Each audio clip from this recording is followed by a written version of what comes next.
Dengan adanya berita kalau Ethereum mungkin akan melakukan transisi dari Proof of Work ke Proof of Stake di kuartal 3 2022, Ethereum akan menjadi ekosistem terbesar yang pindah ke Proof of Stake dengan transisi yang memakan waktu 3 tahun lebih lama dari rencana di awal. Halo semuanya, saya Leo dari Crypto Discover dan hari ini kita akan membahas apa itu Proof of Stake dan Proof of Work, lalu eksplorasi lebih lanjut tentang perbedaan antara implementasi ini dan juga kenapa sebenarnya Ethereum pindah ke Proof of Stake. Tentunya Cryptosias semua pastinya sudah penasaran, kalau begitu kita langsung masuk aja ke apa itu Proof of Work dan Proof of Stake.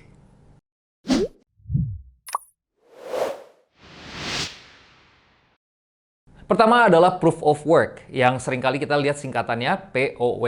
Ini adalah sistem yang digunakan untuk mencapai konsensus antar node di sebuah blockchain.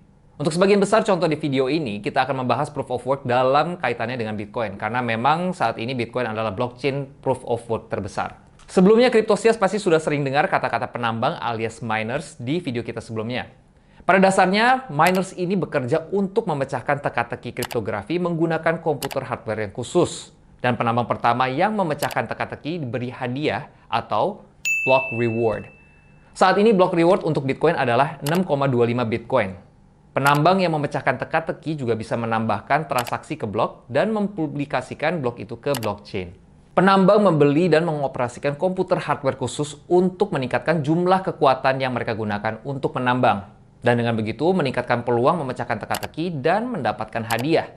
Jadi semakin banyak daya komputasi yang digunakan untuk menambang atau bekerja bagi seseorang penambang, semakin tinggi juga kemungkinan mereka memecahkan teka-teki dan memenangkan hadiah. Untuk Bitcoin, perangkat ini disebut ASIC miners dan penambang terbaik dijual hampir 6.000 US dollars. Lalu, seberapa sering teka-teki ini dipecahkan? Nah, sebuah algoritma terus menyesuaikan tingkat kesulitan teka-teki ini, di mana rata-ratanya teka-teki dipecahkan setiap 10 menit untuk Bitcoin. Namun di Ethereum, teka-teki bisa diselesaikan setiap 13 detik.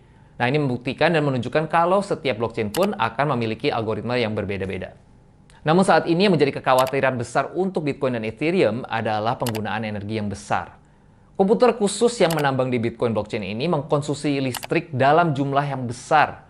Hanya satu alat penambang dengan nilai 6.000 US dollar akan mengkonsumsi 78 kWh listrik per hari. Ini cukup untuk menyalakan kulkas biasa selama 2 bulan. Menurut artikel Jeremy Hinsdale yang berjudul Cryptocurrency's Dirty Secret Energy Consumption, penambangan Bitcoin menggunakan 150 terawatt-hour energi per tahun, yang secara keseluruhan menghasilkan 65 megaton karbon dioksida per tahun. Sebagai referensi, ini setara dengan penggunaan energi di Argentina dengan populasi sekitar 45 juta orang dan juga emisi Yunani yang sekitar 10 juta orang. Dibandingkan dengan Bitcoin, penambangan Ethereum sedikit lebih rendah dengan 112 terawatt-hour energi. Namun ini menjadi sebuah masalah karena pemerintah di seluruh dunia sudah mulai melarang penambangan Bitcoin karena penggunaan listrik yang sangat besar, terutama Cina di tahun 2021, dan kita tentunya tahu apa yang terjadi dengan harga Bitcoin saat itu. Dan juga beberapa wilayah di Amerika Serikat di awal tahun 2022. Lalu kenapa? Meskipun adanya larangan ini, penambangan Bitcoin dan Bitcoin itu sendiri masih sangat populer. Sebagian besar alasannya adalah keamanan. Dengan penggunaan listrik yang sangat besar, ini membuat penyerangan jaringan Bitcoin semakin sulit. Peretas akan membutuhkan hardware dan listrik yang bernilai miliaran dolar, dan ini adalah sesuatu yang tidak bisa dilakukan dengan mudah karena membeli hardware penambangan dalam jumlah besar itu mahal dan juga sulit dilakukan secara diam-diam. Dan juga tentunya jumlah listrik yang dibutuhkan untuk menggunakan hardware ini akan sangat-sangat besar. Jadi Cryptosias sudah lihat kalau keamanan menjadi salah satu faktor kelebihan dari POW alias Proof of Work. Selain itu, POW juga bisa mempercepat transisi bagi energi terbarukan alias renewable energy. Penambangan Bitcoin yang memakan energi yang banyak membutuhkan sejumlah besar energi yang murah. Dan tentunya energi termurah disediakan oleh sumber terbarukan. Dengan begitu, power suppliers akan memprioritaskan pengembangan sumber energi terbarukan untuk menarik perhatian para penambang. Dengan berinvestasi pada sumber energi terbarukan, ini akan mempercepat adopsi energi terbarukan di seluruh dunia, dan sumber energi ini akan tetap ada bahkan jika penambangan Bitcoin meninggalkan wilayah tersebut. Selain itu, Proof of Work juga membantu supaya energi tidak terbuang sia-sia. Apa maksudnya?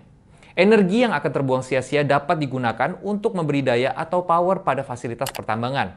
Contohnya Provinsi Sichuan dan Yunnan di Cina adalah dua contoh dunia nyata. Kedua provinsi ini memiliki musim hujan yang sangat intens yang dapat menghasilkan sejumlah besar pembangkit listrik tenaga air terbarukan.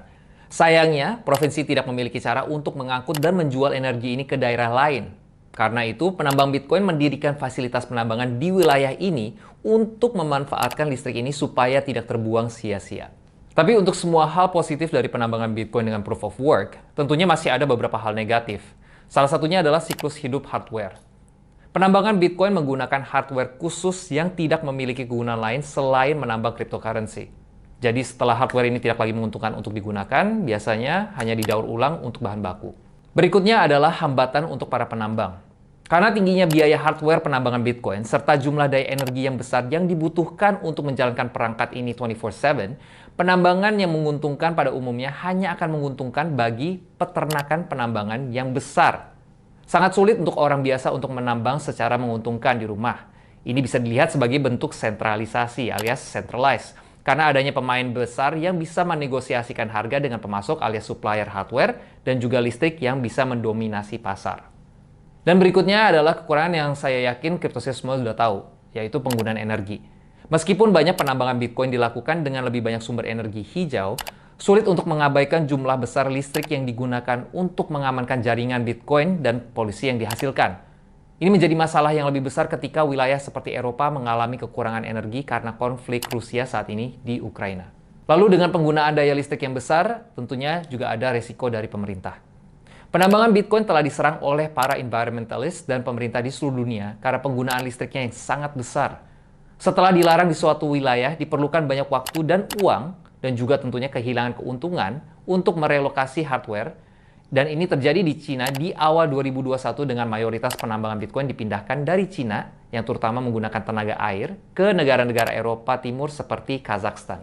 Tadi kita sudah lihat beberapa kelebihan dan kekurangan dari Proof of Work. Nah, berikutnya saya akan sharing beberapa blockchain populer yang menggunakan Proof of Work saat ini. Bitcoin, Ethereum, Dogecoin, Litecoin, dan juga Monero. Tadi kita sudah membicarakan tentang Proof of Work. Kali ini kita akan masuk ke Proof of Stake yang seringkali ditulis sebagai POS. Pada tahun 2011, Bitcoin Talk Forum poster bernama Quantum Mechanics mengusulkan sistem baru yang disebut Proof of Stake, yang memberikan kekuatan penambangan kepada orang-orang yang memegang dan menggunakan token mereka sebagai jaminan. Yang artinya, dengan semakin banyak token yang dijadikan jaminan oleh seseorang, semakin banyak kekuatan yang mereka miliki di jaringan tersebut. Dalam sistem POS alias Proof of Stake, proses menempatkan transaksi baru di blockchain itu disebut validasi. Mari kita gunakan Ethereum 2.0 sebagai contoh. Pertama, seseorang membuat node validator dengan beberapa hardware komputer biasa dan mengunci Ethereum mereka sebagai jaminan alias staking. Semakin banyak Ethereum yang dimiliki sebuah node sebagai jaminan, semakin tinggi kemungkinan mereka akan dipilih untuk memvalidasi blok berikutnya dan mendapatkan hadiah blok. Lalu jika validator dipilih untuk memvalidasi blok berikutnya, mereka akan memeriksa transaksi di blok itu untuk validitas. Jika semuanya benar, validator menandatangani blok dan menambahkannya ke blockchain, dan sebagai hadiah, validator menerima biaya yang terkait dengan transaksi di blok. Tapi bagaimana kita mempercayai node di jaringan? Disitulah jaminannya masuk. Validator akan kehilangan sebagian dari token yang dijadikan jaminan jika mereka menyetujui transaksi penipuan dalam proses yang disebut slashing. Oleh karena itu, validator memiliki insentif untuk bertindak jujur karena mereka bisa kehilangan token mereka jika mereka melakukan hal yang salah. Jika validator ingin berhenti memvalidasi transaksi di blockchain, aset yang dijadikan jaminan dan biaya transaksi yang diperoleh akan dikembalikan ke validator. Oke, tadi kita sudah lihat tentang apa itu Proof of Stake. Sekarang kita akan melihat beberapa kelebihan dari Proof of Stake alias POS. Yang pertama adalah lower barrier to entry, yaitu lebih mudah untuk masuk. Ini artinya adalah lebih murah untuk menyiapkan node dengan Proof of Stake jika dibandingkan dengan Proof of Work. Karena mereka tidak memerlukan banyak investasi dalam hal hardware, listrik, atau real estate. Dengan adanya pengurangan hambatan, ini memungkinkan lebih banyak desentralisasi yang menjadi salah satu potential problem di Proof of Work. Karena dengan adanya produksi blok tersebar di kumpulan node yang lebih besar. Dengan persyaratan hardware yang lebih rendah dibandingkan dengan Proof of Work, pemerintah juga lebih sulit untuk melarang Proof of Stake karena hampir tidak mungkin untuk dideteksi. Dan ini membawa kita ke kelebihan Proof of Stake berikutnya, yaitu efisiensi energi.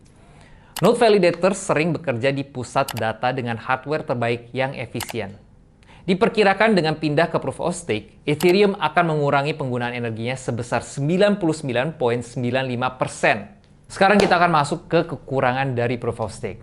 Yang pertama adalah keamanan. Diperkirakan jaringan Proof of Stake lebih mudah diserang daripada Proof of Work. Whales dapat membeli dan menjamin setara dengan 50% dari token yang dijamin dari jaringan untuk memulai serangan. Namun klaim ini belum diuji di dunia nyata dan sampai saat ini belum ada serangan besar terhadap blockchain Proof of Stake. Ini berarti tidak menutup kemungkinan untuk Proof of Stake menjadi lebih centralized tergantung jaringan tersebut. Karena memang mereka yang memiliki lebih banyak kekuatan di jaringan akan mendapatkan lebih banyak token. Artinya, yang kaya semakin kaya. Kali ini kita sudah lihat kelebihan dan kekurangan dari Proof of Stake. Dan berikut adalah beberapa blockchain populer yang menggunakan Proof of Stake. Cardano, Solana, Polkadot, dan Tezos. Jadi Cryptosias, pertanyaannya sekarang adalah apa yang lebih baik? Proof of Work atau Proof of Stake? Dari sudut pandang keamanan, Proof of Work diasumsikan lebih baik karena lebih terdesentralisasi dan lebih sulit untuk diserang. Tapi berapa sulitnya serangan tersebut bukanlah faktor satu-satunya karena memang serangan tetap saja bisa terjadi. Namun dalam hal penggunaan energi, Proof of Stake jauh lebih efisien dan artinya lebih memungkinkan Proof of Stake untuk lebih didukung oleh perusahaan dan pemerintah di seluruh dunia. Tapi untuk pemegang token, Proof of Stake mungkin akan menjadi lebih menarik. Kenapa? Karena dalam Proof of Work, pemegang Bitcoin tidak dapat menggunakan token tersebut untuk mendapatkan lebih banyak Bitcoin. Tapi dalam Proof of Stake, pemegang Ethereum dapat stake token tersebut untuk mendapatkan lebih banyak Ethereum, which means passive income.